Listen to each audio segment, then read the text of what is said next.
दो तुसीं किवें जानी कि संविधान अपने दे सकते हैं तो दो हलफनामे किवें दे सकते हैं? तुसीं दसो भी किहड़ा किरदार वाला बंदा जिहड़ा ये कहे भी आ जिहड़ा हलफनामे दिते आ दोनां दे विचों किहड़ा गलत है तो किहड़ा सही आ। वो बजुर्ग मैनूं लगदा भी उहदी आखिरी इच्छा है वो भी एक बार तो मैं इन्हां नूं जेल दिखाऊं। ये धर्म संकट दे विच श्रोमणी अकाली दल फस गया। झूठ दे उत्ते जे फैसला आउंदा हैगा अदालत दा ते इन्हां दी रजिस्ट्रेशन खत्म हुंदी। मैं कहना अदालत विच ना भी केस होवे तुहाडा दो तां हलफनामे है ना, बिल्कुल तुसीं दित्ते हैगे अकाली दल ने ही दित्ते होए आ। ਉਹਦੇ ਵਿੱਚ ਜਿਹੜੀ ਗੱਲ ਕੀਤੀ ਤੁਸੀਂ ਇੱਕ ਤਾਂ ਝੂਠਾ ਹੈਗਾ ਨਾ। ਸੱਤਾ ਨੂੰ ਚਲਾਉਣ ਲਈ ਸਿਆਸਤ ਤੇ ਸਿਆਸੀ ਪਾਰਟੀਆਂ ਦੀ ਲੋੜ ਹੁੰਦੀ ਹੈ।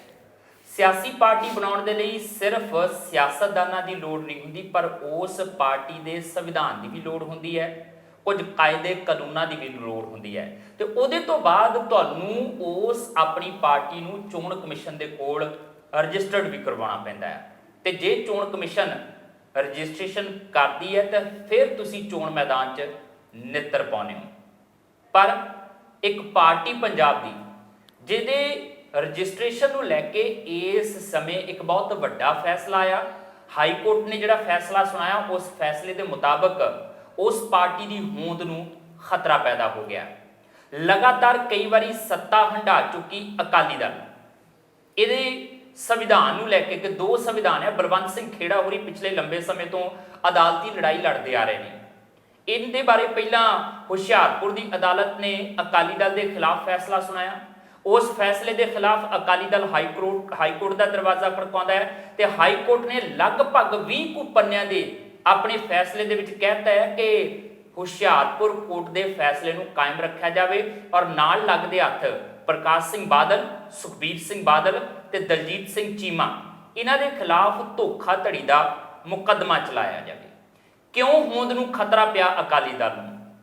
ਕਿਉਂ ਇਸ ਸਮੇਂ ਤਿੰਨ ਮੋਹਰੀ ਆਗੂ ਪ੍ਰਕਾਸ਼ ਸਿੰਘ ਬਾਦਲ, ਸੁਖਬੀਰ ਸਿੰਘ ਬਾਦਲ ਤੇ ਦਲਜੀਤ ਸਿੰਘ ਚੀਮਾ ਦੇ ਉੱਤੇ ਧੋਖਾਧੜੀ ਦਾ ਮਾਮਲਾ ਦਰਜ ਕਰਵਾਉਣ ਦੀ ਗੱਲ ਕਹੀ ਜਾ ਰਹੀ ਹੈ? ਉਹ ਕਿਹੜਾ ਨੁਕਤਾ ਸੀ ਜਿਹਨੂੰ ਲੈ ਕੇ ਬਲਵੰਤ ਸਿੰਘ ਖੇੜਾ ਇਸ ਸਮੇਂ ਅਕਾਲੀ ਦਲ ਨਾਲ ਆਡਾ ਲਾਈ ਬੈਠੇ ਨੇ ਤੇ ਅੱਜ ਉਹਨਾਂ ਦੇ ਚਿਹਰੇ ਤੇ ਸੰਤੁਸ਼ਟੀ ਦੇ ਭਾਵ ਵੀ ਨਜ਼ਰ ਆ ਰਹੇ ਨੇ ਕਿ ਅਦਾਲਤ ਦੇ ਵਿੱਚ ਉਹਨਾਂ ਦੇ ਉਠਾਏ ਨੁਕਤੇ ਦੇ ਉੱਤੇ ਮੋਹਰ ਲਗਾਈ ਗਈ ਹੈ।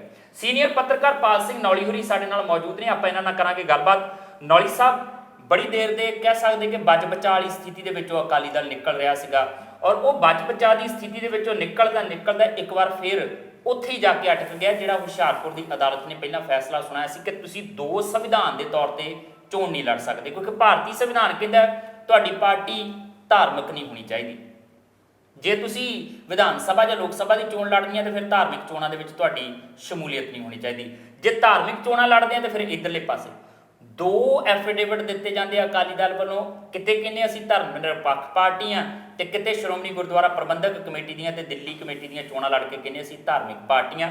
ਉਹਨੂੰ ਲੈ ਕੇ ਬਲਵੰਤ ਸਿੰਘ ਖੇੜਾ ਹੋਰਾਂ ਨੇ ਸਵਾਲ ਚੁੱਕੇ ਸੀ ਤੇ ਇਹ ਹਾਈ ਕੋਰਟ ਦਾ ਜਿਹੜਾ ਫੈਸਲਾ ਆਇਆ ਆ ਕਿੱਡਾ ਕੁ ਝਟਕਾ ਮੰਨਦੇ ਹੋ, ਕਿੰਨਾ ਕੁ ਵਾਜਬ ਮੰਨਦੇ ਹੋ ਕਿ ਜਿਹੜਾ ਇਹ ਦੋ ਸੰਵਿਧਾਨਾਂ ਦੇ ਉੱਤੇ ਹਾਈ ਕੋਰਟ ਨੇ ਫੈਸਲਾ ਸੁਣਾਇਆ ਤੇ ਇਹ ਅਕਾਲੀ ਦਲ ਲਈ ਝਟਕਾ ਕੀ ਸਿਰਫ ਚਰਚਾ ਤੱਕ ਸੀਮਤ ਰਹੇਗਾ ਜਾਂ ਇਹਦੇ ਨਾਲ ਸੱਚਿਓ ਹੀ ਹੋਂਦ ਨੂੰ ਖਤਰਾ ਪੈਦਾ ਹੋ ਸਕਦਾ ਹੈ? ਜਸਵੀਰ ਜੀ, ਪਹਿਲੀ ਗੱਲ ਤਾਂ ਇਹ ਆ ਵੀ ਇਹ ਜਿਹੜਾ ਫੈਸਲਾ ਆਇਆ ਜਿਹੜਾ ਸਟੇ ਉਹਨੇ ਲਿਆ ਹੋਇਆ ਸੀ ਉਹ ਸਟੇ ਟੁੱਟਾ ਹੈਗਾ ਜੀ।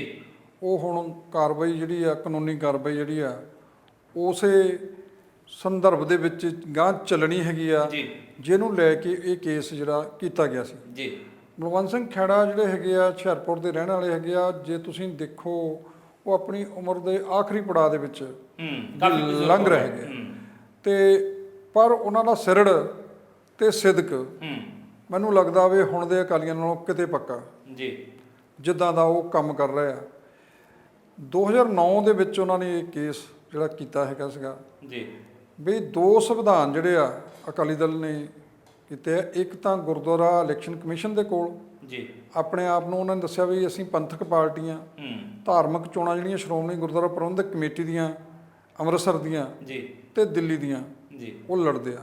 ਹਾਲਾਂਕਿ ਉਹਦੇ ਵਿੱਚ ਜਿਹੜਾ ਚੋਣ ਨਿਸ਼ਾਨ ਉਹ ਨਹੀਂ ਹੈਗਾ ਇਹਨਾਂ ਦਾ ਜੀ, ਜਿਹੜੀ ਪਾਰਟੀ ਦੇ ਤੌਰ ਤੇ ਇਹ ਗਵਰਨਮੈਂਟ ਆਫ ਇੰਡੀਆ ਕੋਲ ਰਜਿਸਟਰਡ ਹੈਗੀ ਹੈ। ਹੂੰ ਤੇ ਦੂਜਾ ਸੰਵਿਧਾਨ, ਕਿਉਂਕਿ ਸਾਰੇ ਜਦੋਂ ਤੁਸੀਂ ਕਮਿਸ਼ਨ ਦੇ ਕੋਲ, ਇਲੈਕਸ਼ਨ ਕਮਿਸ਼ਨ ਦੇ ਕੋਲ, ਗੁਰਦੁਆਰਾ ਕਮਿਸ਼ਨ ਦੇ ਕੋਲ ਜਾਂ ਭਾਰਤੀ ਇਲੈਕਸ਼ਨ ਕਮਿਸ਼ਨ ਦੇ ਕੋਲ ਆਪਣੀ ਪਾਰਟੀ ਰਜਿਸਟਰਡ ਕਰਾਉਂਦੇ ਆ ਤੇ ਉਹਦੇ ਬਾਰੇ ਬਕਾਇਦਾ ਜਿਹੜਾ ਸੰਵਿਧਾਨ ਆ, ਕਾਇਦੇ ਕਾਨੂੰਨ ਜਿਹਦੇ ਮੁਤਾਬਕ ਤੁਸੀਂ ਚੱਲਣਾ ਹੈਗਾ ਜੀ, ਉਹ ਸਾਰਾ ਕੁਝ ਜਮ੍ਹਾਂ ਕਰਾਉਣਾ ਪੈਂਦਾ। ਜੀ ਹੁਣ ਜਿਹੜਾ ਭਾਰਤੀ ਸੰਵਿਧਾਨ ਹੈਗਾ, ਇਲੈਕਸ਼ਨ ਕਮਿਸ਼ਨ ਹੈਗਾ ਦੇਸ਼ ਦਾ, ਉਹਦੇ ਮੁਤਾਬਕ ਤਾਂ ਸਟੇਟ ਦਾ ਕੋਈ ਧਰਮ ਨਹੀਂ ਹੁੰਦਾ।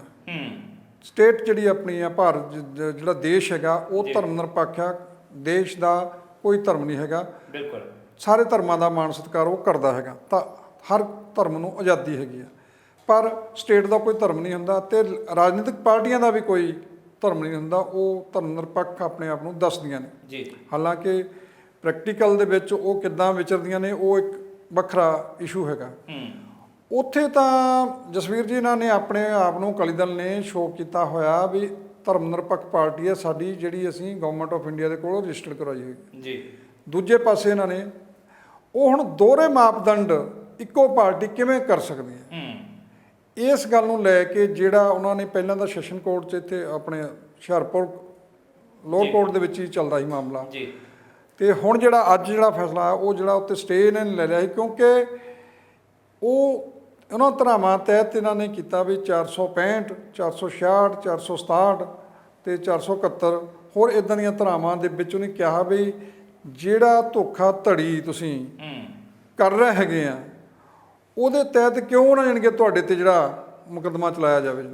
ਕਿਉਂਕਿ ਤੁਸੀਂ ਹਲਫਨਾਮਾ ਦਿੱਤਾ ਚੋਣ ਕਮਿਸ਼ਨ ਨੂੰ, ਤੁਸੀਂ 2 ਹਲਫਨਾਮੇ ਦਿੰਦੇ ਆ, ਇਹਦੇ ਚੋਂ ਇੱਕ ਤਾਂ ਝੂਠਾ ਹੈਗਾ ਹੀ ਆ ਨਾ, ਜਾਂ ਧਾਰਮਿਕ ਪਾਰਟੀ ਹੋ ਜਾਂ ਤੁਸੀਂ ਧਰਮ ਨਿਰਪੱਖ ਪਾਰਟੀ ਹੋ, ਇੱਕ ਤਾਂ ਝੂਠਾ ਹੈਗਾ ਤੇ ਜਿਹੜਾ ਝੂਠਾ ਦਿੱਤਾ ਇਹਦਾ ਮਤਲਬ ਤੁਸੀਂ ਧੋਖਾਧੜੀ ਕੀਤੀ ਹੈ। ਤੁਸੀਂ ਦੇਖੋ ਸਭ ਤੋਂ ਵੱਡੀ ਗੱਲ ਜੀ ਜਸਵੀਰ ਜੀ ਆ ਜਾਂਦੀ ਉੱਥੇ ਗੱਲ ਕਿਰਦਾਰਾਂ ਦੀ, ਵੀ 2 ਤੁਸੀਂ ਕਿਵੇਂ ਜਾਣੀ ਕਿ ਸੰਵਿਧਾਨ ਆਪਣੇ ਦੇ ਸਕਦੇ ਆ ਤੇ 2 ਹਲਫਨਾਮੇ ਕਿਵੇਂ ਦੇ ਸਕਦੇ ਆ ਜੀ। ਦੋਨਾਂ ਦੇ ਵਿੱਚ ਇਬਾਰਤ ਦੇ ਵਿੱਚ ਫਰਕ ਹੈਗਾ ਜੀ। ਤੇ ਇਹਨਾਂ ਦਾ ਅਕਾਲੀ ਦਲ ਦੇ ਵਿੱਚ ਤੁਸੀਂ ਦੱਸੋ, ਹਾਲਾਂਕਿ ਬਾਬਾ ਬੋੜ ਕਿਹਾ ਜਾਂਦਾ ਸਰਦਾਰ ਪ੍ਰਕਾਸ਼ ਸਿੰਘ ਬਾਦਲ ਨੂੰ, ਜਿਨ੍ਹਾਂ ਨੇ ਬਹੁਤ ਲੰਮਾ ਸਮਾਂ ਯਾਨੀ ਕਿ ਸ਼੍ਰੋਮਣੀ ਅਕਾਲੀ ਦਲ ਜਦੋਂ ਹੋਂਦ ਵਿੱਚ ਆਇਆ ਤੇ ਜਦੋਂ ਦੀ ਸ਼੍ਰੋਮਣੀ ਕਮੇਟੀ ਹੋਂਦ 'ਚ ਆਈ ਆ ਤੇ ਪ੍ਰਕਾਸ਼ ਸਿੰਘ ਬਾਦਲ ਦੀ ਤੇ ਇਹਨਾਂ ਦੀ ਬਾਦਲ ਉਮਰ ਦੇ ਵਿੱਚ, ਪਾਰਟੀਆਂ ਦੇ ਤੇ ਬਾਦਲ ਸਾਹਿਬ ਦੀ ਉਮਰ ਦੇ ਵਿੱਚ 5-6 ਸਾਲ ਦਾ ਹੀ ਫਰਕ ਆ। ਪਾਰਟੀਆਂ ਦੋਨਾਂ ਸ਼੍ਰੋਮਣੀ ਕਮੇਟੀ ਤੇ ਅਕਾਲੀ ਦਲ ਨੂੰ ਬਣਿਆ 100 ਸਾਲ ਹੋ ਚਲਿਆ ਜੀ ਤੇ 100 ਸਾਲ ਦੇ ਨੇੜੇ ਜਿਹੜੇ ਆ ਉਹ ਬਾਦਲ ਸਾਹਿਬ ਵੀ ਢੁੱਕਣ ਵਾਲੇ ਹੈਗੇ ਆ, ਕੋਈ ਅੰਤਰ ਨਹੀਂ ਹੈਗੇ। ਇਹ ਵੀ ਕਿਹਾ ਜਾਂਦਾ ਕਿ ਪ੍ਰਕਾਸ਼ ਸਿੰਘ ਬਾਦਲ ਤੇ ਸ਼੍ਰੋਮਣੀ ਅਕਾਲੀ ਦਲ ਉਹ ਇੱਕੋ ਹੀ ਆ, ਇਹ ਇਹਨਾਂ ਦਾ ਵੱਲੋਂ ਪ੍ਰਚਾਰ ਕੀਤਾ ਜਾਂਦਾ ਵੀ ਪੰਥ ਨੂੰ ਇੰਨੇ ਪ੍ਰਣਾਏ ਹੋਏ ਨੇ ਜੀ। ਪਰ ਜੇ ਕਹਿ ਲਓ ਇਹਨਾਂ ਦਾ ਹੁਣ ਜਿਹੜਾ ਆ ਹੁਣ ਗੱਲ ਸਾਹਮਣੇ ਆਈ ਆ, ਪੰਜਾਬੀ ਤਾਂ ਉਹ ਸ਼ਬਦ ਬੜਾ ਭੜਾ ਜਿਹਾ ਲੱਗਦਾ ਵੀ ਇਹ ਜਿਹੜੀ ਕਰਤੂਤ ਸਾਹਮਣੇ ਆਈ ਆ ਜੀ, ਉਹ ਕੋਈ ਵੀ ਇਹਨਾਂ ਦੇ ਵਿੱਚ ਜ਼ਰੂਰਤ ਹੈ ਨਹੀਂ ਕਿਸੇ ਕੋਲ, ਏਡੇ ਵੱਡੇ ਸੁੱਚੇ ਕਿਰਦਾਰ ਦੇ ਮਾਲਕ ਨਹੀਂ ਲੱਗਦੇ ਮੈਨੂੰ ਵੀ ਜਿਹੜੇ ਆ ਕੇ ਕਹਿਣ ਵੀ ਹਾਂਜੀ ਇੱਕ ਆਹ ਸਾਤੋਂ ਗਲਤੀ ਹੋਈ ਹੈ। ਇਹ ਜਿਹੜੀ ਉਹ ਕਿਰਦਾਰਾਂ ਦੀ ਗੱਲ, ਅੱਗੇ ਜਿਹੜੇ ਅਕਾਲੀ ਦਲ ਦੇ ਵਿੱਚ ਲੀਡਰ ਸੀਗੇ ਉਹਨਾਂ ਦੀ ਜ਼ੁਬਾਨ ਤੇ ਭਰੋਸਾ ਕੀਤਾ ਜਾਂਦਾ ਸੀ, ਉਹਨਾਂ ਦੇ ਕਿਰਦਾਰ ਤੇ ਭਰੋਸਾ ਕੀਤਾ ਜਾਂਦਾ ਸੀ।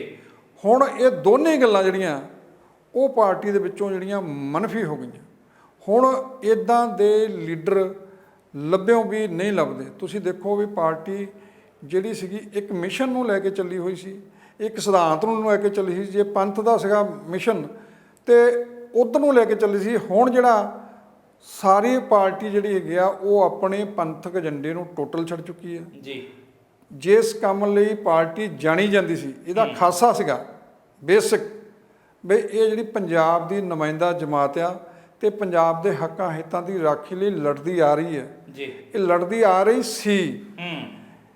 ਜੇ ਤੁਹਾਨੂੰ ਧੱਕਾ ਹੋਇਆ ਤੇ ਧੱਕੇ ਦੇ ਵਿਰੁੱਧ ਲੜਦੀ ਆ ਰਹੀ ਸੀ ਜੀ। ਪਰ ਹੁਣ ਇੱਕ ਇਹਨਾਂ ਨੇ ਆਪਣੇ ਆਪ ਨੂੰ, ਆਪਣੇ ਲੀਡਰਾਂ ਨੂੰ ਕਾਰੋਬਾਰ ਤੱਕ ਸੀਮਿਤ ਕਰ ਲਿਆ ਤੇ ਇਹ ਜਦੋਂ ਹੁਣ ਹਾਲਾਤ ਇਹੋ ਜਿਹੇ ਬਣ ਗਏ ਨੇ ਤੇ ਉਹਨਾਂ ਹਾਲਾਤਾਂ ਦੇ ਵਿੱਚ ਤੁਸੀਂ ਦੱਸੋ ਵੀ ਕਿਹੜਾ ਕਿਰਦਾਰ ਵਾਲਾ ਬੰਦਾ ਜਿਹੜਾ ਇਹ ਕਹੇ ਵੀ ਆਹ ਜਿਹੜਾ ਹਲਫਨਾਮੇ ਦਿੱਤੇ ਆ ਦੋਨਾਂ ਦੇ ਵਿੱਚੋਂ ਕਿਹੜਾ ਗਲਤ ਆ ਤੇ ਕਿਹੜਾ ਸਹੀ ਆ। ਇਹਦਾ ਨਾ ਭਾਵੇਂ ਕੋਰਟ ਨੇ ਕਰਨਾ, ਪਰ ਬਹੁਤ ਸਾਰੀਆਂ ਗੱਲਾਂ ਨੈਤਿਕ ਤੌਰ ਤੇ ਵੀ ਲੋਕਾਂ ਨੂੰ ਪਤਾ ਹੋਣੀਆਂ ਚਾਹੀਦੀਆਂ, ਕਿਉਂਕਿ ਅੱਗੇ ਲੋਕ ਇਹ ਗੱਲ ਕਹਿੰਦੇ ਹੁੰਦੇ ਸੀ ਜੀ, ਆਮ ਤੌਰ ਤੇ ਪਿੰਡਾਂ ਵਿੱਚ ਵੀ ਤਾਂ ਸੁਣਿਆ ਜਾਂਦਾ ਵੀ ਫਲਾਣੇ ਬੰਦੇ ਨੇ ਜ਼ਬਾਨ ਦੇਤੀ, ਹੁਣ ਨਹੀਂ ਮੁੱਕਰਨਾ। ਇਹ ਜ਼ਬਾਨ ਦਾ ਇੰਨਾ ਮੁੱਲ ਹੁੰਦਾ ਸੀ ਤੇ ਬੰਦੇ ਦੇ ਕਿਰਦਾਰ ਦਾ ਇੰਨਾ ਮੁੱਲ ਹੁੰਦਾ ਸੀ। ਉਹ ਕਿਉਂਕਿ ਦੇਖੋ ਹਰ ਤਰ੍ਹਾਂ ਦਾ ਬੰਦਾ ਹੁੰਦਾ ਸਮਾਜ ਵਿੱਚ, ਬਿਲਕੁਲ ਜੇ ਭੈੜਾ ਆ ਤੇ ਉਹਦੇ ਬਾਰੇ ਵੀ ਲੋਕਾਂ ਦੀ ਰਾਏ ਹੁੰਦੀ, ਜੇ ਚੰਗਾ ਤਾਂ ਉਹਦੇ ਬਾਰੇ ਵੀ ਲੋਕਾਂ ਦੀ ਰਾਏ ਹੁੰਦੀ ਆ। ਪਰ ਜੋ ਹੁਣ ਸੱਚ ਜਿਹੜਾ ਸਾਹਮਣੇ ਆਉਣ ਲੱਗਾ, ਦੇਖੋ ਇੱਕ ਤਾਂ ਮੈਂ ਕਹਿੰਦਾ ਵੀ ਅਦਾਲਤਾਂ ਵਿੱਚ ਚਲੋ ਟਾਈਮ ਜਿਹੜਾ ਲੱਗਦਾ ਇੰਨਾ ਜ਼ਿਆਦਾ ਕੇਸ ਹੋਣ ਕਰਕੇ ਨਹੀਂ ਸਾਡੇ ਕੋਲ ਉੱਦਾਂ ਦਾ ਪ੍ਰਬੰਧ ਹੈਗਾ। ਪਰ ਇੱਦਾਂ ਤੁਸੀਂ ਦੇਖੋ ਵੀ ਹੁਣ ਜਿਹੜਾ ਗੱਲ ਲੋਕਾਂ ਨੂੰ ਇਹਦੇ ਬਾਰੇ ਫੈਸਲਾ ਹੋ ਜਾਣਾ ਚਾਹੀਦਾ ਇਸ ਸਮੇਂ ਸਿਰ, 2009 ਦਾ ਚੱਲਦਾ ਕੇਸ ਹੈ ਉਹ ਬਜ਼ੁਰਗ, ਮੈਨੂੰ ਲੱਗਦਾ ਵੀ ਉਹਦੀ ਆਖਰੀ ਇੱਛਾ ਹੈ ਉਹ ਕਈ ਵਾਰ ਇੱਥੇ ਪੱਤਰਕਾਰਾਂ ਨਾਲ ਗੱਲ ਵੀ ਕਹਿੰਦਾ ਹੁੰਦਾ ਸੀ, ਕਹਿੰਦਾ ਆ ਰਿਹਾ ਜੀ ਵੀ ਇੱਕ ਵਾਰ ਤਾਂ ਮੈਂ ਇਹਨਾਂ ਨੂੰ ਜੇਲ੍ਹ ਦਿਖਾਊਂਗਾ। ਅੱਛਾ, ਇੱਕ ਚੀਜ਼ ਜ਼ਰੂਰ ਮੈਂ ਗੱਲ ਕਰਨੀ ਚਾਹੁੰਦਾ, ਆਪਾਂ ਇਹਦੀ ਇਸ ਕੇਸ ਦੇ ਸੰਦਰਭ ਦੇ ਵਿੱਚ ਹੀ ਆਪਾਂ ਚਰਚਾ ਕਰਾਂਗੇ। ਹੁਣ ਇੱਥੇ ਇੱਕ ਗੱਲ ਕਰਨੀ ਬਣਦੀ ਹੈ ਕਿ ਚੋਣ ਕਮਿਸ਼ਨ ਜਿਹਨੂੰ ਇਹ ਦੋਨੋਂ ਹਲਫਨਾਮੇ ਅਕਾਲੀ ਦਲ ਵੱਲੋਂ ਦਿੱਤੇ ਗਏ ਆ, ਚੋਣ ਕਮਿਸ਼ਨ ਤਾਜ਼ਾ ਘਟਨਾਕ੍ਰਮ ਹੈ ਕਿ ਜਦੋਂ ਸੁਖਪਾਲ ਖਹਿਰਾ ਆਪਣੀ ਪਾਰਟੀ ਦੀ ਰਜਿਸਟ੍ਰੇਸ਼ਨ ਕਰਵਾਉਣ ਲਈ ਜਾਂਦਾ ਤੇ ਉਹ ਲਿਖਦਾ ਆ ਪੰਜਾਬੀ ਏਕਤਾ ਪਾਰਟੀ ਜੀ, ਤੇ ਜਦੋਂ ਪੰਜਾਬੀ ਏਕਤਾ ਪਾਰਟੀ ਲਿਖਦਾ, ਉਹ ਜਿਹੜੀ ਬਿਹਾਰੀ ਪਈ ਹੋਈ ਹੈ ਨਾ ਬੱਬੇ ਨੂੰ, ਤੇ ਕਿਹਾ ਜਾਂਦਾ ਕਿ ਚੋਣ ਕਮਿਸ਼ਨ ਨੇ ਉਸ ਬਿਹਾਰੀ ਤੇ ਇਤਰਾਜ਼ ਜਤਾਤਾ ਕਿ ਕਮਿਊਨਿਟੀ ਨਾਲ ਜੁੜੀ ਹੋਈ ਕੋਈ ਵੀ ਪਾਰਟੀ ਅਸੀਂ ਰਜਿਸਟਰਡ ਨਹੀਂ ਕਰਨੀ, ਤੇ ਫਿਰ ਉਹਨੂੰ ਪੰਜਾਬ ਏਕਤਾ ਪਾਰਟੀ ਉਹਨੂੰ ਕਰਨਾ ਪੈਂਦਾ, ਨਾਮ ਤਬਦੀਲ ਕਰਨਾ ਪੈਂਦਾ। ਤੁਸੀਂ ਉੱਥੇ ਤਾਂ ਫੌਰੀ ਤੌਰ ਤੇ ਚੋਣ ਕਮਿਸ਼ਨ ਆਪ ਕਦਮ ਪੁੱਟ ਲੈਂਦਾ ਕਿ ਅਸੀਂ ਰਜਿਸਟ੍ਰੇਸ਼ਨ ਨਹੀਂ ਕਰਨੀ। ਆ ਹਲਫਨਾਮੇ ਤਾਂ ਤੁਹਾਡੇ ਕੋਲ ਹੀ ਹੈ, ਅੱਜ ਤੱਕ ਸੂ ਮੋਟੋ ਚੋਣ ਕਮਿਸ਼ਨ ਨੇ ਕਾਹਤੋਂ ਨਹੀਂ ਲਿਆ ਕਿ ਉਹ ਇੰਨੇ ਲੰਬੇ ਸਮੇਂ ਤੋਂ ਚੋਣਾਂ ਵੀ ਲੜ ਰਹੇ ਆ, ਸੱਤਾ ਵੀ ਹੰਢਾ ਰਹੇ ਆ, ਉਧਰ ਵੀ ਚੋਣਾਂ ਲੜ ਰਹੇ ਆ, ਇੱਧਰ ਵੀ ਚੋਣਾਂ ਲੜ ਰਹੇ ਆ, ਜਦ ਅਦਾਲਤ ਦੇ ਵਿੱਚ ਵੀ ਕੇਸ ਚੱਲਦਾ, ਘੱਟੋ ਘੱਟ ਚੋਣ ਕਮਿਸ਼ਨ ਕੋਲ ਵੀ ਤਾਂ ਸ਼ਿਕਾਇਤ ਪਹੁੰਚੀ ਹੈ, ਉਹ ਕਿਉਂ ਨਹੀਂ ਕੰਮ ਕਰਦਾ ਪਿਆ? ਦੇਖੋ ਜਸਵੀਰ ਜੀ, ਹੁਣ ਜਿਹੜੀਆਂ ਇਹ ਸੰਸਥਾਵਾਂ ਹੈਗੀਆਂ, ਪਹਿਲਾਂ ਲੋਕਾਂ ਨੂੰ ਬਹੁਤ ਸਾਰੀਆਂ ਗੱਲਾਂ ਤੇ ਯਕੀਨ ਵੱਝਦਾ ਸੀ ਜੀ ਵੀ ਇਹ ਸੰਸਥਾਵਾਂ ਜਿਹੜੀਆਂ ਹੈਗੀਆਂ ਉਹ ਨਿਰਪੱਖ ਹੋ ਕੇ ਕੰਮ ਕਰ ਰਹੀਆਂ।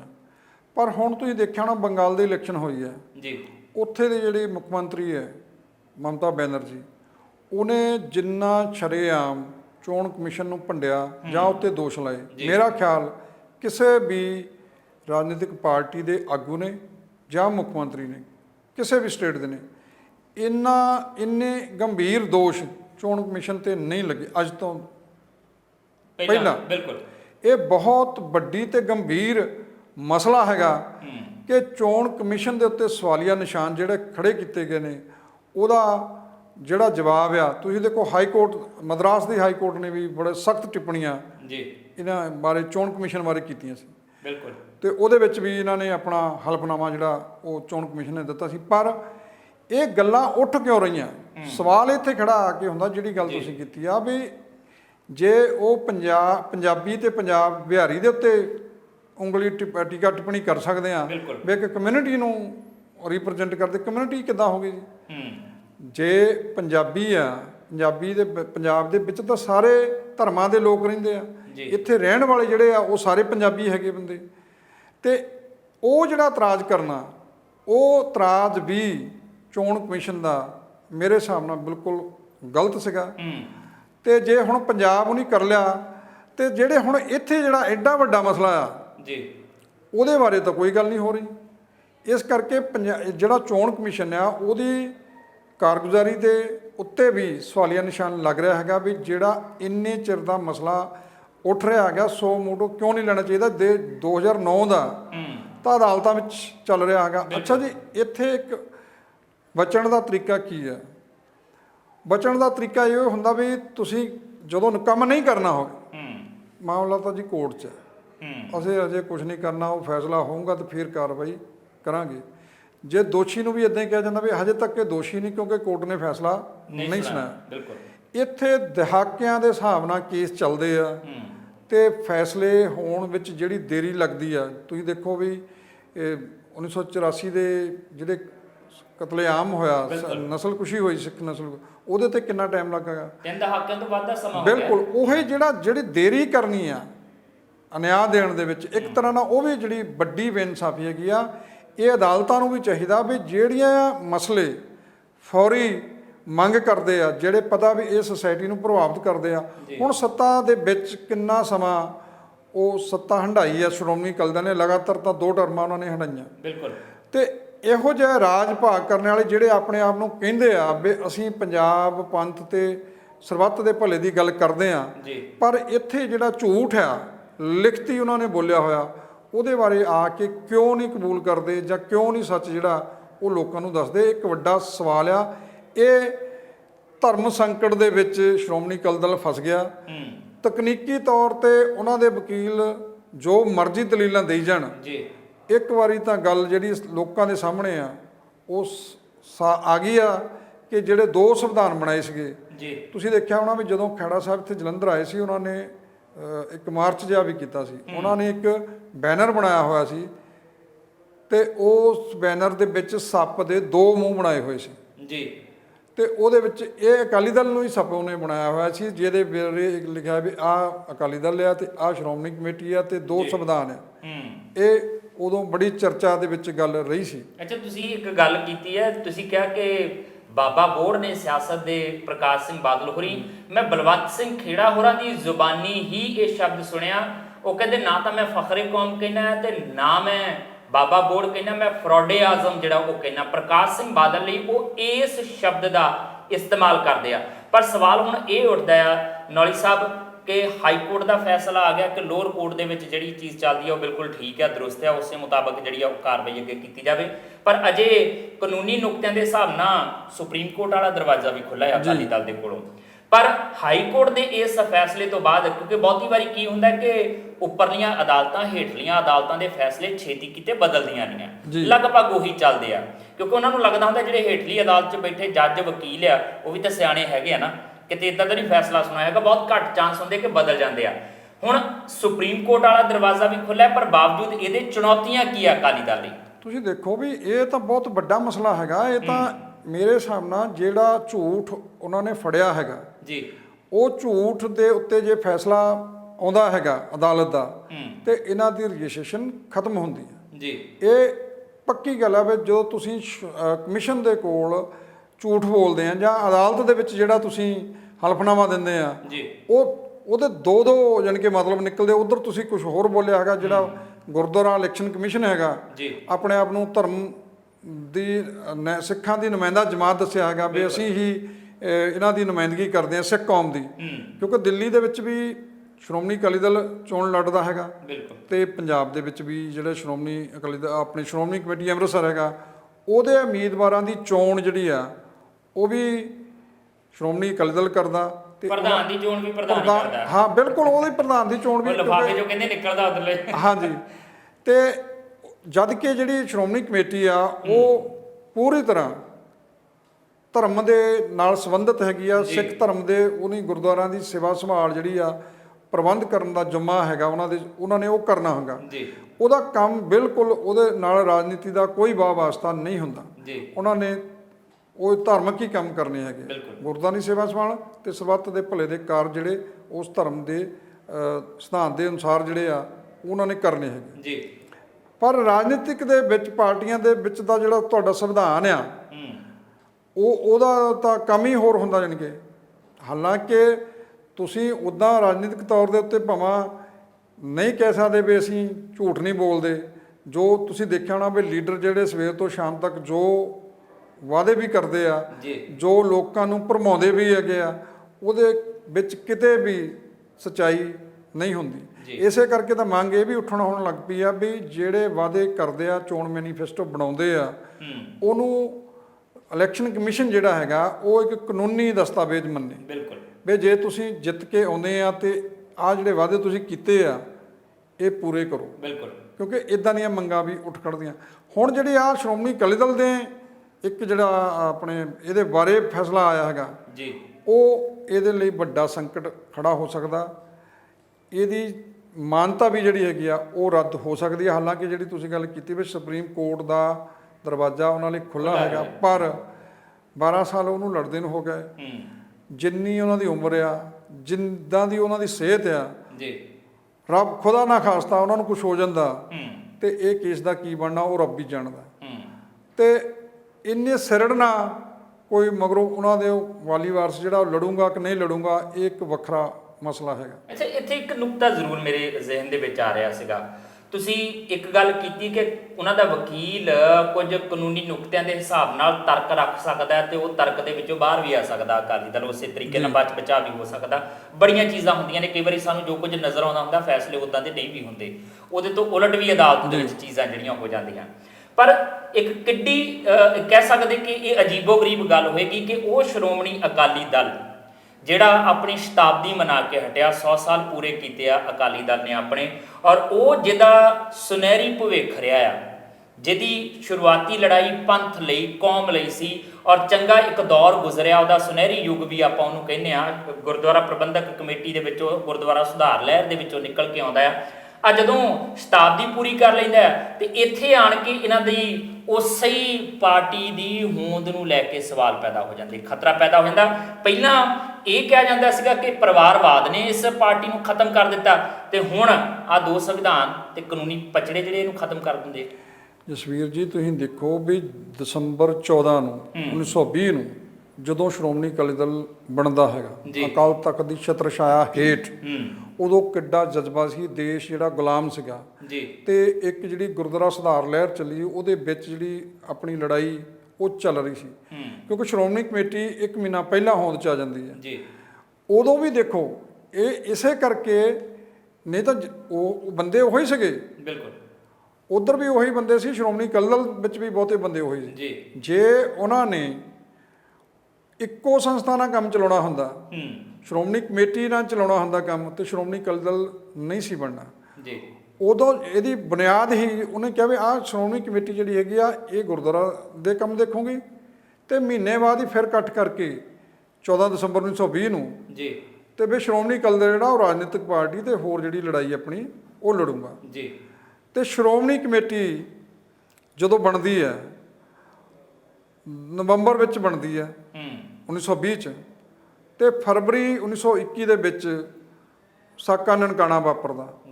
ਆਪਣੇ 2-3 ਮਹੀਨਿਆਂ ਦੇ ਸਫ਼ਰ ਦੇ ਵਿੱਚ ਹੀ ਉਹ ਕਿੰਨਾ ਉਹ ਜਿਹੜਾ ਲਹੂ ਭਿੱਜਿਆ ਇਤਿਹਾਸ ਆ ਉਹ ਲਿਖਿਆ ਜਾਂਦਾ, ਕਿੰਨੇ ਸਿੰਘ ਸ਼ਹੀਦ ਹੁੰਦੇ ਆ, ਕਿੰਨੀਆਂ ਉਹਨਾਂ ਦੀਆਂ ਕੁਰਬਾਨੀਆਂ ਹੁੰਦੀਆਂ।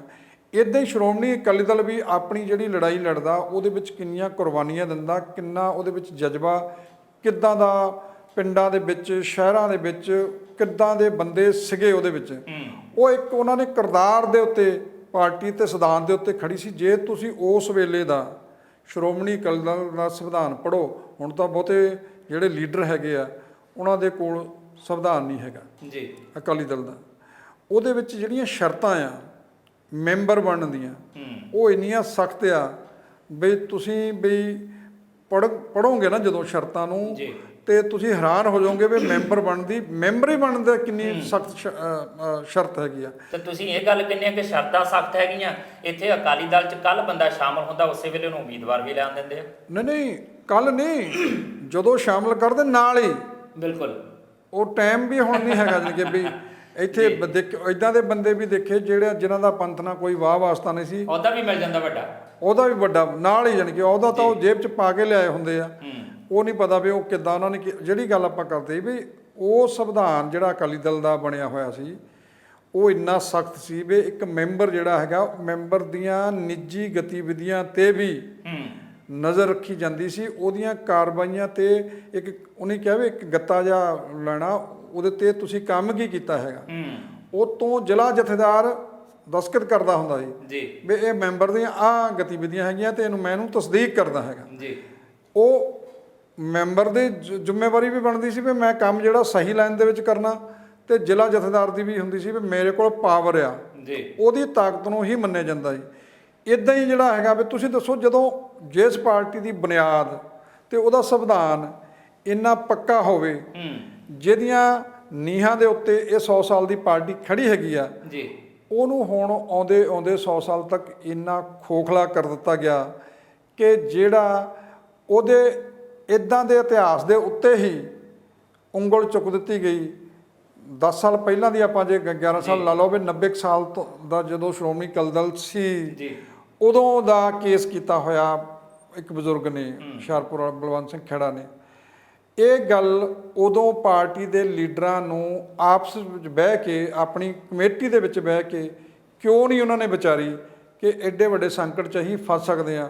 ਕੀ ਇਹ ਉਹਨਾਂ ਨੂੰ ਆਪਣੀ ਸੱਤਾ ਦਾ ਨਸ਼ਾ ਸੀ ਜਾਂ ਉਹਨਾਂ ਦੇ ਵਿੱਚ ਐਡਾ ਵੱਡਾ ਹੰਕਾਰ ਸੀ ਕਿ ਸਾਡਾ ਜੇ ਝੂਠ ਫੜਿਆ ਵੀ ਜਾਣਾ ਤੇ ਅਸੀਂ ਜਿਹੜੀ ਸਾਡੀ ਪਹੁੰਚ ਆ ਉਹਦੇ ਨਾਲ ਸਾਰਾ ਕੁਝ ਢੱਕਿਆ ਜਾਣਾ।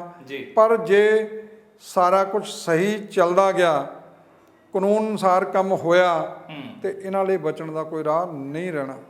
ਬਚਣ ਲਈ ਕੋਈ ਰਾਹ ਨਹੀਂ ਰਹਿਣਾ। ਇੱਕ ਨੌਲੀ ਸਾਹਿਬ ਬੜਾ ਅਜੀਬੋ-ਗਰੀਬ ਜੀ ਸਥਿਤੀ ਹੈ, ਕਹਿ ਸਕਦੇ ਹਾਂ ਕਿ ਭਗਵੰਤ ਮਾਨ ਦਾ ਇੱਕ ਬਿਆਨ ਸੀਗਾ ਕਿ 1920 'ਚ ਇਹ ਅਕਾਲੀ ਦਲ ਬਣਦਾ ਆ ਤੇ 2020 ਦੇ ਵਿੱਚ ਅਕਾਲੀ ਦਲ ਖਤਮ ਹੋ ਜਾਣਾ। ਮੈਨੂੰ ਲੱਗਦਾ ਕਿ ਉਹ ਬਿਆਨ ਵੀ ਸੱਚ ਸਾਬਤ ਹੁੰਦਾ ਨਜ਼ਰ ਆ ਰਿਹਾ। ਉਹੀ ਗੱਲ, ਚਲੋ ਖਤਮ ਹੋਣ ਦਾ ਤਾਂ ਇਹ ਆ ਵੀ ਜਿੱਦਾਂ ਦੇ ਹੁਣ ਦੋਸ਼ ਲੱਗਦੇ ਆ ਰਹੇ ਜੀ, ਉਹ ਜਿਹੜਾ ਇੱਕ ਪਾਰਟੀ ਸਿਧਾਂਤ ਤੇ ਖੜੀ ਸੀ, ਉਹ ਅਸੂਲਾਂ ਤੇ ਖੜੀ ਸੀ, ਉਹ ਇੱਕ ਸੰਵਿਧਾਨ ਤੇ ਖੜੀ ਸੀ, ਪਾਰਟੀ ਦੇ ਸੰਵਿਧਾਨ ਤੇ ਖੜੀ ਸੀ ਜੀ। ਹੁਣ ਤੁਸੀਂ ਦੱਸੋ ਵੀ ਜਿਹੜੇ ਡੈਲੀਗੇਟ ਵੀ, ਇੱਕ ਵਾਰੀ ਖਬਰਾਂ ਵੀ ਅਸੀਂ ਲਈਆਂ ਸੀ ਵੀ ਅਧਿਕਾਰ ਦੇ ਦਿਓ ਜੀ ਉਮੀਦਵਾਰ ਚੁਣਨ ਦੇ, ਬਾਦਲ ਸਾਹਿਬ ਨੂੰ ਦੇ ਦਿਓ ਅਧਿਕਾਰ, ਜ਼ਿਲ੍ਹਾ ਪ੍ਰਧਾਨ ਚੁਣਨ ਦੇ ਅਧਿਕਾਰ ਬਾਦਲ ਸਾਹਿਬ ਨੂੰ ਦੇ ਦਿਓ ਜੀ। ਜਿਹੜਾ ਸਭ ਤੋਂ ਹੇਠਲਾ ਦਰਜਾ ਜਿੱਦਾਂ ਕਹ ਲਓ ਜਾਂ ਪਹਿਲਾ ਪੜਾਅ ਹੁੰਦਾ ਨਾ, ਇੱਕ ਡੈਲੀਗੇਟ ਚੁਣਨ ਦਾ ਹੁੰਦਾ ਥੱਲੇ ਪਾਰਟੀ ਵਰਕਰਾਂ ਦੇ ਕੋਲ। ਵੈਸੇ 100 ਬੰਦਾ ਆ ਤੇ ਇੱਕ ਡੈਲੀਗੇਟ ਉਹ ਚੋਂ ਬਣਨਾ ਜੀ, ਉਹਦਾ ਅਧਿਕਾਰ ਤਾਂ ਪਾਰਟੀ ਵਰਕਰਾਂ ਕੋਲ ਹੁੰਦਾ ਨਾ ਵੀ ਸਾਡੇ ਚੋਂ ਆਹ ਬੰਦਾ ਡੈਲੀਗੇਟ ਹੋਊਗਾ ਜਿਹਨੇ ਗਾਂਹ ਜਾ ਕੇ ਸਾਡੀ ਪ੍ਰਤੀਨਿਧਤਾ ਕਰਨੀ ਹੈ ਜੀ। ਅਕਾਲੀ ਦਲ ਇਹ ਪ੍ਰਕਾਸ਼ ਸਿੰਘ ਬਾਦਲ ਦੇ ਪ੍ਰਧਾਨ ਹੁੰਦਿਆਂ ਹੀ ਇਹ ਫੈਸਲਾ ਜਿਹੜਾ ਉਹਨਾਂ ਦੇ ਹੁੰਦਿਆਂ ਹੋਇਆ, ਬਾਦਲ ਪਰਿਵਾਰ ਦੇ ਹੁੰਦਿਆਂ ਹੋਇਆ ਹੀ ਜੀ ਇਹ ਫੈਸਲਾ ਹੋ ਗਿਆ ਸੀ ਕਿ ਡੈਲੀਗੇਟ ਚੁਣਨ ਦੇ ਅਧਿਕਾਰ ਵੀ ਪਾਰਟੀ ਪ੍ਰਧਾਨ ਨੂੰ ਸੌਂਪੇ ਜਾਂਦੇ। ਇਦਾਂ ਦੇ ਮਤੇ ਜਲੰਧਰ ਵਿੱਚ ਵੀ ਪਾਸ ਹੋਏ ਜੀ। ਉਦੋਂ ਟਕਸਾਲੀ ਅਕਾਲੀ ਆਗੂ ਜਥੇਦਾਰ ਕੁਲਦੀਪ ਸਿੰਘ ਵਡਾਲਾ ਜਿਉਂਦੇ ਸੀਗੇ, ਉਹਨਾਂ ਨੇ ਕਿਹਾ ਵੀ ਘੱਟੋ ਘੱਟ ਸਾਡੇ ਕੋਲ ਡੈਲੀਗੇਟ ਚੁਣਨ ਦਾ ਅਧਿਕਾਰ ਤਾਂ ਰਹਿਣ ਦਿਓ ਜੀ, ਪਰ ਇਕੱਲੇ ਬੰਦੇ ਦੀ ਕੌਣ ਸੁਣਦਾ ਉੱਥੇ। ਤੇ ਜਦੋਂ ਦੇਖਿਆ ਵੀ ਬਾਹਾਂ ਖੜੀਆਂ ਕਰਕੇ ਵੀ ਸਰਬਸੰਮਤੀ ਨਾਲ ਮਤਾ ਪਾਸ ਕਰ ਦਿੱਤਾ ਗਿਆ ਤੇ ਫਿਰ ਬਾਹਾਂ ਵਡਾਲਾ ਸਾਹਿਬ ਨੂੰ ਵੀ ਖੜੀਆਂ ਕਰਨੀਆਂ ਪਈਆਂ ਸੀ ਵੀ ਜਦੋਂ ਤੁਸੀਂ ਆਖਰੀ ਜਿਹੜਾ ਪਾਰਟੀ ਦੇ ਵਿੱਚ ਨੁਮਾਇੰਦਾ ਚੁਣ, ਡੈਲੀਗੇਟ ਚੁਣਨ ਦਾ ਅਧਿਕਾਰ ਵੀ ਉੱਪਰ ਦੇ ਦਿਓ ਤੇ ਪਾਰਟੀ 'ਚੋਂ ਜਮਹੂਰੀਅਤ ਦਾ ਭੋਗ ਹੀ ਪਾ ਦਿਓ ਤੇ ਫਿਰ ਪਾਰਟੀ ਦੇ ਸੰਵਿਧਾਨ ਅਨੁਸਾਰ ਤੁਸੀਂ ਚੱਲੋਗੇ ਕਿੱਦਾਂ। ਤੇ ਪਾਰਟੀ ਨੂੰ ਤਾਂ ਤੁਸੀਂ ਖੋਖਲਾ ਕਰਨ ਦੀ ਨੀਂਹ ਆਪ ਹੀ ਰੱਖ ਦਿੱਤੀ ਹੋਈ ਹੈ। ਜਦੋਂ ਪਾਰਟੀ ਦੇ ਸੰਵਿਧਾਨ ਮੁਤਾਬਕ ਗੱਲ ਹੀ ਨਹੀਂ ਹੋ ਰਹੀ ਤੇ ਫਿਰ ਪਾਰਟੀ ਦੇ ਸੰਵਿਧਾਨ ਤੇ ਉਂਗਲਾਂ ਵੀ ਉੱਠਣਗੀਆਂ। ਬਿਲਕੁਲ। ਤੇ ਇਹੋ ਹਾਲ ਜਿਹੜਾ ਇਹ ਇਕੱਲੀ ਇੱਕ ਸੰਸਥਾ ਨਹੀਂ ਹੋਇਆ, ਸੰਸਥਾ ਦਾ ਨਹੀਂ ਕੀਤਾ ਗਿਆ, ਸ਼੍ਰੋਮਣੀ ਅਕਾਲੀ ਦਲ ਦਾ ਨਹੀਂ ਹੋਇਆ, ਕਿਉਂਕਿ ਅਕਾਲੀ ਦਲ ਹੀ ਸ਼੍ਰੋਮਣੀ ਕਮੇਟੀ ਦੇ ਕਾਬਜ ਆ ਤੇ ਹਾਲ ਉਹਦਾ ਵੀ ਉਹਨਾਂ ਨੇ ਉਹੀ ਕਰਤਾ।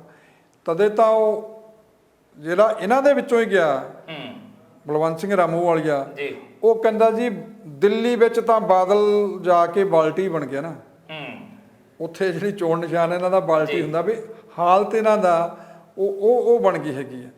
ਇਸ ਕਰਕੇ ਹੁਣ ਉੱਥੇ ਦੀਆਂ ਇਲੈਕਸ਼ਨਾਂ ਵੀ ਲੜੀਆਂ ਇਹਨਾਂ ਨੇ ਸ਼੍ਰੋਮਣੀ ਕਮੇਟੀ ਦੀਆਂ, ਹਾਲ ਹੀ ਵਿੱਚ ਨਤੀਜੇ ਵੀ ਆਏ ਆ। ਉਹ ਵੀ ਜਿਹੜਾ ਤੁਸੀਂ ਦੇਖੋ ਵੀ ਇਹਨਾਂ ਨੇ ਆਪਣੇ ਆਪ ਨੂੰ ਜਿਹੜੀ ਆ ਧਾਰਮਿਕ ਪਾਰਟੀ ਜਿਹੜੀ ਆ ਉਹਦੇ ਤਹਿਤ ਲੜੀਆਂ ਗਈਆਂ। ਸਵਾਲ ਤਾਂ ਇੱਥੇ ਉੱਠਣੇ ਹੀ ਹੈਗੇ ਆ ਕਿਉਂਕਿ ਇਸ ਪਾਰਟੀ ਦੇ ਵਿੱਚੋਂ ਸੰਵਿਧਾਨਕ ਤੌਰ ਦੇ ਉੱਤੇ ਪਾਰਟੀ ਦੇ ਸੰਵਿਧਾਨ ਅਨੁਸਾਰ ਹੀ ਕੰਮ ਨਹੀਂ ਹੋ ਰਿਹਾ, ਪਾਰਟੀ ਦੇ ਸੰਵਿਧਾਨ ਅਨੁਸਾਰ ਹੀ ਲੋਕਤੰਤਰ ਦੀ ਜਿਹੜੀ ਆ ਉਹ ਤੈਸ਼ ਨੈਸ਼ ਹੋ ਗਿਆ। ਹਾਲਾਂਕਿ ਜਦੋਂ ਕਿਤੇ ਸਰਕਾਰ ਕੋਈ ਕੰਮ ਕਰਦੀ ਹੈ ਤੇ ਕਹਿੰਦੇ ਜੀ ਲੋਕਤੰਤਰ ਦਾ ਕਤਲ ਹੋ ਗਿਆ, ਤੇ ਤੁਸੀਂ ਆਪਣੀ ਪਾਰਟੀ 'ਚ ਕੀ ਕੀਤਾ, ਉਹ ਤਾਂ ਝਾਤ ਮਾਰੋ ਨਾ। ਇਸ ਕਰਕੇ ਇਹ ਜਿਹੜਾ ਜਦੋਂ ਤੁਸੀਂ ਪਾਰਟੀ ਹੀ ਆਪਣੀ ਸੰਵਿਧਾਨ ਮੁਤਾਬਕ ਨਹੀਂ ਚੱਲਦੀ, ਸੰਵਿਧਾਨ ਦਾ ਤੁਸੀਂ ਉਹਨੂੰ ਮੰਨਦੇ ਹੀ ਨਹੀਂ ਤੇ ਉਹ ਸੰਵਿਧਾਨ ਦਾ ਇਦਾਂ ਦਾ ਫਿਰ ਉਹਦਾ ਫਾਇਦਾ ਕੀ ਰਹੇਗਾ। ਸਿਰਫ ਲੋਕ ਵਿਖਾਵਾ ਜਾਂ ਫਿਰ ਚੋਣ ਕਮਿਸ਼ਨ ਦੇ ਕੋਲ ਇੱਕ ਤੁਹਾਡੀ ਕਾਨੂੰਨੀ ਨੁਕਤੇ ਦੀ ਮਜਬੂਰੀ ਹੈਗੀ ਆ ਵੀ ਜਿਹੜਾ ਤੁਸੀਂ ਦੱਸਣਾ ਚਾਹੁੰਦੇ ਆ ਤੇ ਉਹਦੇ ਵਿੱਚ ਵੀ ਜਿਹੜਾ ਹੁਣ ਦੱਸਿਆ ਝੂਠ ਆ ਉਹ ਹੁਣ ਸਾਹਮਣੇ ਆ ਗਿਆ ਹੈਗਾ। ਇਹ ਹੁਣ ਕਿੱਦਾਂ ਅਕਾਲੀ ਦਲ ਇਹਨੂੰ ਨਜਿੱਠਦਾ ਹੈਗਾ ਇਹ ਉਹਦੇ ਵਕੀਲ ਉਹਨੂੰ ਦੱਸਣਗੇ, ਪਰ ਸਾਡਾ ਤਾਂ ਖਿਆਲ ਇਹ ਆ ਵੀ ਨੈਤਿਕ ਤੌਰ ਤੇ ਮੈਂ ਕਹਿੰਦਾ ਅਦਾਲਤ ਵਿੱਚ ਨਾ ਵੀ ਕੇਸ ਹੋਵੇ, ਤੁਹਾਡਾ ਦੋ ਤਾਂ ਹਲਫਨਾਮੇ ਹੈ ਨਾ, ਬਿਲਕੁਲ ਤੁਸੀਂ ਦਿੱਤੇ ਹੈਗੇ, ਅਕਾਲੀ ਦਲ ਨੇ ਹੀ ਦਿੱਤੇ ਹੋਏ ਆ। ਉਹਦੇ ਵਿੱਚ ਜਿਹੜੀ ਗੱਲ ਕੀਤੀ ਤੁਸੀਂ ਇੱਕ ਤਾਂ ਝੂਠਾ ਹੈਗਾ ਨਾ ਜੀ, ਉਹ ਸੱਚਾਈ ਸੱਚ ਮੰਨਣ 'ਚ ਇਹ ਸ਼ਰਮਾਉਂਦੇ ਕਿਉਂ ਆ, ਇਹ ਇੱਕ ਵੱਡਾ ਸਵਾਲ ਹੈ। ਵੱਡਾ ਸਵਾਲ ਹੈ। ਹੁਣ ਸਵਾਲ ਇਹ ਵੀ ਰਹਿ ਜਾਂਦਾ ਹੈ ਕਿ ਅਕਾਲੀ ਦਲ ਕਾਨੂੰਨੀ ਨੁਕਤਿਆਂ ਦੇ ਮੁਤਾਬਕ ਇਸ ਆਪਣੀ ਸਮੱਸਿਆ ਨੂੰ ਨਜਿੱਠਦਾ ਆ ਜਾਂ ਇਹਦੇ ਵਿੱਚ ਅਕਾਲੀ ਦਲ ਨਜਿੱਠਿਆ ਜਾਂਦਾ ਆ? ਕਿਉਂਕਿ ਇਹ ਸਵਾਲ ਬਹੁਤ ਵੱਡਾ ਆ, ਮਾਮਲਾ ਬਹੁਤ ਵੱਡਾ ਆ। ਹੁਣ ਇਹ ਮਾਮਲਾ ਹਾਈ ਕੋਰਟ ਤੋਂ ਬਾਅਦ ਸੁਪਰੀਮ ਕੋਰਟ ਵੱਲ ਵੀ ਜਾਂਦਾ ਨਜ਼ਰ ਆਏਗਾ, ਪਰ ਜੇ ਫੈਸਲਾ ਇਨ ਬਿਨ ਉਹੋ ਜਿਹਾ ਹੀ ਰਹਿੰਦਾ ਆ ਜਿੱਦਾਂ ਦਾ ਹੁਸ਼ਿਆਰਪੁਰ ਦੀ ਅਦਾਲਤ ਸੁਣਾਉਂਦੀ ਹੈ, ਤੇ ਫਿਰ ਕੀ ਬਾਦਲ ਪਰਿਵਾਰ, ਡਾਕਟਰ ਦਲਜੀਤ ਸਿੰਘ ਚੀਮਾ ਹੋਰੀ ਸਿੱਖ ਸੰਗਤ ਦੇ ਕੋਲੋਂ, ਆਪਣੇ ਵਰਕਰਾਂ ਦੇ ਕੋਲੋਂ ਮੁਆਫੀ ਮੰਗਣਗੇ ਕਿ ਇਹਨਾਂ ਦੀਆਂ ਗਲਤੀਆਂ ਕੁਤਾਹੀਆਂ ਦਾ ਕਰਕੇ ਪਾਰਟੀ ਨੂੰ ਇਸ ਤਰੀਕੇ ਦੀ ਸਥਿਤੀ ਦਾ ਸਾਹਮਣਾ ਕਰਨਾ ਪੈ ਰਿਹਾ, ਜਾਂ ਨੈਤਿਕ ਆਧਾਰ ਤੇ ਇਹਨਾਂ ਨੂੰ ਹੁਣ ਤੋਂ ਹੀ ਗੁਰੂ ਸਾਹਿਬ ਦੇ ਅੱਗੇ ਇੱਕ ਵਾਰ ਪਹਿਲਾਂ ਵੀ ਜਾਣੇ ਅਣਜਾਣੇ 'ਚ ਹੋਈਆਂ ਗਲਤੀਆਂ ਲਈ ਮੁਆਫੀ ਮੰਗੀ ਗਈ ਸੀਗੀ, ਜਾਂ ਇਹਨੂੰ ਵੀ ਜਾਣੇ ਅਣਜਾਣੇ ਵਾਲੀ ਸਥਿਤੀ ਛੱਡ ਕੇ ਕਿ ਜਾਣ ਬੁੱਝ ਕੇ ਕੀਤੀ ਗਈ ਗਲਤੀ ਜਿਹੜੀ ਹੈ ਉਹ ਮੰਨ ਕੇ ਗੁਰੂ ਸਾਹਿਬ ਦੇ ਅੱਗੇ ਵੀ ਮਾਫੀ ਮੰਗੀ ਜਾਏਗੀ ਤੇ ਸਿੱਖ ਸੰਗਤ ਕੋਲੋਂ ਵੀ ਮਾਫੀ ਮੰਗੀ ਜਾਏਗੀ, ਤੇ ਫਿਰ ਇਹ ਇੱਕ ਨਵੇਂ ਸਿਰੋਂ ਗੱਲ ਚੱਲਦੀ ਨਜ਼ਰ ਆਏਗੀ। ਇਹ ਫਿਲਹਾਲ ਨਿਰਭਰ ਕਰਦਾ ਹੈ ਕਿ ਹੁਣ ਆਉਣ ਵਾਲੇ ਸਮੇਂ 'ਚ ਸਥਿਤੀਆਂ ਕਿਹੋ ਜਿਹੀਆਂ ਬਣਦੀਆਂ ਨੇ। ਫਿਲਹਾਲ ਆਪਣੇ ਜਸਵੀਰ ਨੂੰ ਦਿਓ ਇਜਾਜ਼ਤ ਤੇ ਤੁਸੀਂ ਦੇਖਦੇ ਰਹੋ ਟੀਵੀ ਪੰਜਾਬ। ਸਤਿ ਸ਼੍ਰੀ ਅਕਾਲ ਜੀ, ਮੈਂ ਨਿਰਮਲ ਮਾਨ ਊੜਾ ਟੈਕਸ ਸੈਟਲਮੈਂਟ ਤੋਂ। ਇਹ ਤੁਸੀਂ ਵੀਡੀਓ ਦੇਖ ਰਹੇ ਸੀ ਟੀਵੀ ਪੰਜਾਬ ਦੇ ਉੱਤੇ। ਇਹੋ ਜਿਹੇ ਹੋਰ ਜਾਣਕਾਰੀ ਭਰਪੂਰ ਵੀਡੀਓ ਦੇਖਣ ਵਾਸਤੇ ਟੀਵੀ ਪੰਜਾਬ ਦੇ ਚੈਨਲ ਨੂੰ ਸਬਸਕ੍ਰਾਈਬ ਕਰੋ ਤੇ ਨਾਲ ਹੇਠ ਦਿੱਤੇ ਹੋਏ ਬੈਲ ਆਈਕਨ ਦੇ ਬਟਨ ਦਬਾਓ। ਸਤਿ ਸ਼੍ਰੀ ਅਕਾਲ।